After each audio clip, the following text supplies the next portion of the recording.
like an Oni. The Crimson Oni wished to befriend the humans, but they were scared and threw beans at him whenever he came near.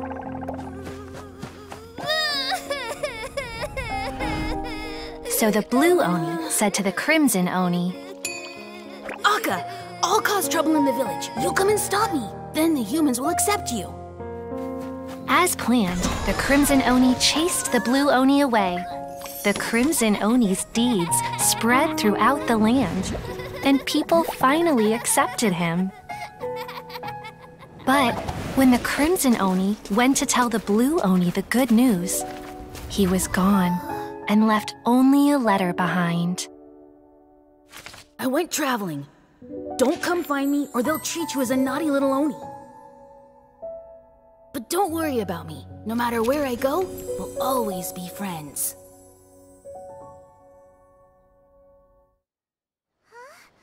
That's it? What about the little Blue Oni? Whatever happened to him? I suppose the Blue Oni simply disappeared, never to be seen again. Only the Crimson Oni remain now. But the Blue Oni was just an innocent little kid. Of course it does. Otherwise, I wouldn't go through all the trouble of telling it.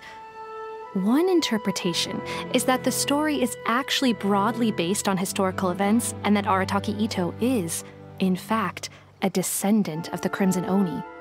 What I'm trying to tell you is that the Oni have sacrificed a lot in the past in order to finally integrate themselves into human society. But there are still some volatile personality traits in the Oni bloodline. Every generation of Oni inherits these traits. So while荒瀧Ito has never been known to commit a wrongful act in the past, can we ever completely rule out the possibility of him one day allowing this side of him to take over? But how could he do that? After the Blue Oni's sacrifice? That would be such a betrayal. That's a very old story. Nobody knows how long it's been since the Blue Oni disappeared. We can only assume that they have long since died out, in which case, it would be quite a stretch to say it still counts as a betrayal at this point. Besides, the suspect has already confessed. What is there left to discuss? According to my investigation, he was headed southwest. I would bet he's already made it to Yashiori Island by now. The Tenryo Commission is unable to enter territory controlled by Sangonomiya troops. No doubt that's the reason荒瀧Ito chose to flee in that direction. Don't mention it. I'm just doing my duty. Wait, Paimon still has a question. If荒瀧Ito has given in to his bad side, won't that mean he's extra mean and violent now? I could only assume so. Judging from his previous bouts, he is a skilled fighter with a lot of brute strength. Whether or not you'll be able to handle him, that I do not know. Okay, but what's up with people throwing beans at Oni? What use is that? Ah, yes. Now that you mention it, I seem to recall that荒瀧Ito is allergic to beans. In fact, all Oni will avoid beans, but especially Ito.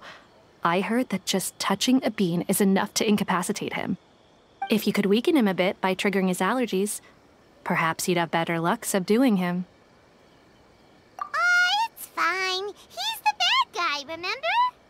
It just so happens that I have a bag of beans right here. I was planning to use them to make some porridge, but I think you will find a better use for them.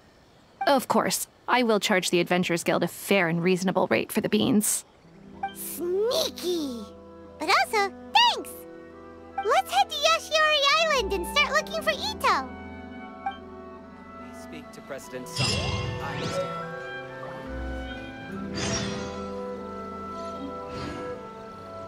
Welcome to Bonton Sango Detective Agency.